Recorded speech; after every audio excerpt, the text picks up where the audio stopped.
Hi mga karag-karag, welcome back to my vlog.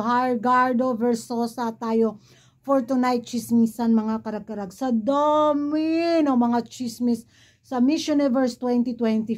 Nako, nalito nako kung ano yung uunahin ko at kung ano yung mga pamenopausal fashion destruction look yung ano ko gagamitin ko sa mga eksaktong mga paintriga at iskandalo sa Miss Universe 2025. Kaya ito ang totoong menopausal fashion look ni Kuragan, o di ba? Of course. Ay. Nanong nila ko, Kuragan, ano yung pagtanggal ng logo sa headquarters na Miss Universe sa Mexico? Ay wala rin akong alam. Mag-aabang na lang kuno tayo sa official announcement ng Miss Universe organization kung kailan nila ipapalabas yung pasabog nilang baho na imburnal sa mga beauty pageant lovers na nag-aabang din na unstoppable. Araw-araw na lang talaga. Mamaya, meron na namang bago. Di ba? Kaya, naluka ko mga karat-karat. Kung sino man yung bagong CEO, may-ari ng Miss Universe o pageant bitaw, sana maiayos niya yung kalat na iniwan ni Sitang at ni Paring Raul. Di ba? Siguro kung hindi binili ni Sitang ang Miss Universe pageant, siguro hindi siya mabankrupt. Di ba? Kaso nga lang, yun nga siguro yung dream niya na hawakan ng isang Miss Universe dahil sa pagkatalo nga dati ni Manding, di ba, ni Amanda Obdam, sabi niya, I will buy the Miss Universe. Nagkatotoo naman, kaso nga lang, yun yung nagdala sa kanya palubog. Di ba? Napurdoy gyud si Sitang. O nabankrupt pa. Ito siya, apa man siguro siya napurdoy. Nabankrupt lang gyud siya. Unsa man? Wala ko ikuan, wala. Huy, naunsa naman ka? Huy, pastilam sa gabi ako, ito akong gagaw. Dahil sa pagbili niya sa Miss Universe organization, ayun, nagkandelitsi-letsi talaga yung pangkabuhayan showcase ni Sitang mga karag-karag. Kaya abang na lang tayo kung ano itong mga pa-drama effect nila sa pagtanggal ng logo, sino yung bagong may-ari, sino yung bagong CEO, dahil si Uncle nga nag-pull out sa kanyang investment sa Miss Universe organization. Kaya nako, very interesting to mga karag-karag. Ate, ito, usapang very interesting, ayun na. Nako, nagpalabas na ng kanyang top 5 si bitaw? Si Alicia Machado. Gawin na natin kuan ulam yung niya, apelyido niya mga karkarag. Si Machado nagpalabas na ng kanyang top 5 sa Miss Universe 2025. Of course, very maingay yung pangalan niya after niyang bitaw magpalabas ng kanyang saloobin at pagiging racist niya sa mga bansang Asia, especially Thailand, di ba? Matandaan niyo yung niya pa-broadcast system galore niya. So ayun.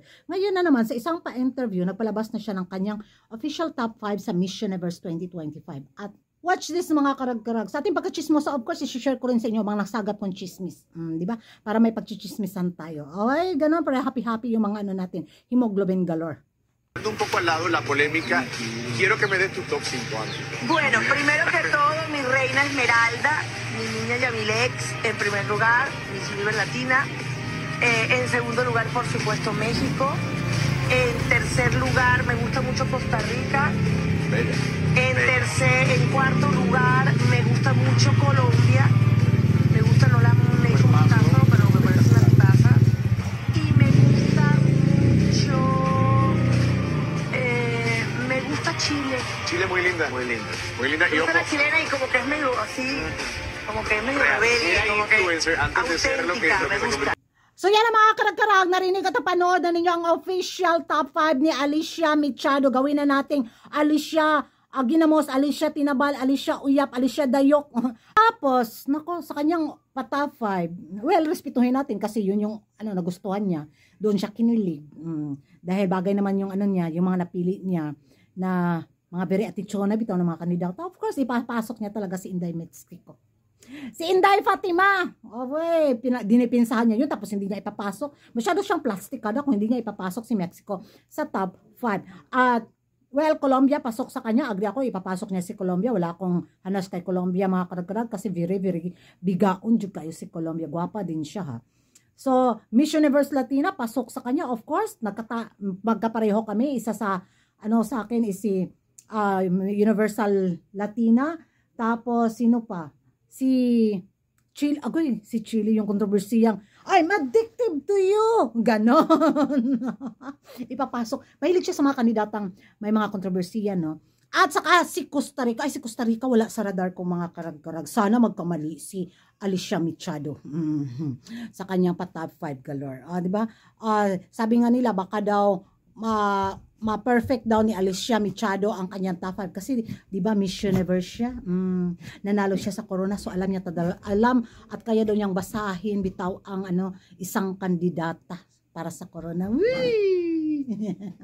Well, magkaalaman na lang talaga kung kaninong prediction yung makatama sa darating na final sa Miss Universe 2025. Ewan ko sa inyo mga karag-karag kung ano yung magiging reaction ninyo sa mga pa-iskandalo, mga pa-intriga ngayon sa Miss Universe organization. At itong top 5 ni Alicia Machado. Pabor ba kayo mga karag-karag? Magkapareho ba din ba kayo na lista ni Maring Alicia?